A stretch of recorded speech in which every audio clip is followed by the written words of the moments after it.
চাঁপাইনবাবগঞ্জে বিশিষ্ট ব্যক্তিদের সম্মানে ইফতার মাহফিল অনুষ্ঠিত হয়েছে। ৯ মার্চ সোমবার বিকাল ৫টায় বাংলাদেশ জামায়াতে ইসলামীর চাঁপাইনবাবগঞ্জ জেলা শাখার উদ্যোগে টাউন ক্লাব মিলনায়তনে এ ইফতার মাহফিলের আয়োজন করা হয়। অনুষ্ঠানে সভাপতিত্ব করেন বাংলাদেশ জামায়াতে ইসলামীর জেলা আমির মাওলানা আবু গিফারি। দেশ দর্পণ নিউজ, দেশের সাধারণ জনগণের সংবাদ মাধ্যম। আপনার সংবাদ এবং বিজ্ঞাপন প্রচারের জন্য যোগাযোগ করুন স্ক্রিনে দেখানো হোয়াটসঅ্যাপ নম্বরে। এতে প্রধান অতিথি হিসেবে উপস্থিত ছিলেন চাঁপাইনবাবগঞ্জ ৩ আসনের নবনির্বাচিত সংসদ সদস্য নুরুল ইসলাম বুলবুল।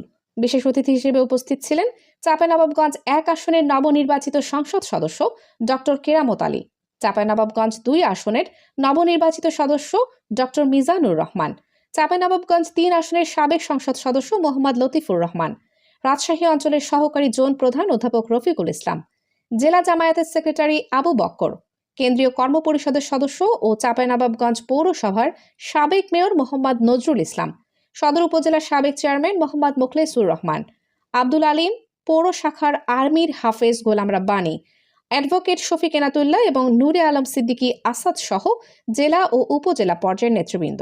সভায় উপস্থিত সম্মানিত শিক্ষকবৃন্দ, অ্যাডভোকেটবৃন্দ, ব্যাংকার, বিশিষ্ট ব্যবসায়ী এবং সমাজের গণ্যমান্য ব্যক্তিবর্গকে আন্তরিক ধন্যবাদ ও কৃতজ্ঞতা জানাই।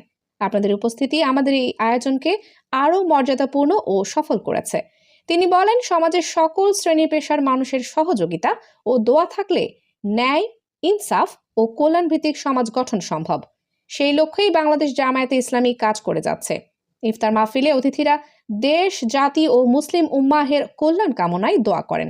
এ সময় বক্তারা রমজানের শিক্ষা থেকে নৈতিকতা, সহমর্মিতা ও সামাজিক সম্প্রীতি জোরদারের আহ্বান জানান। অনুষ্ঠানে বিভিন্ন শ্রেণী পেশার বিশিষ্ট ব্যক্তিবর্গ উপস্থিত ছিলেন।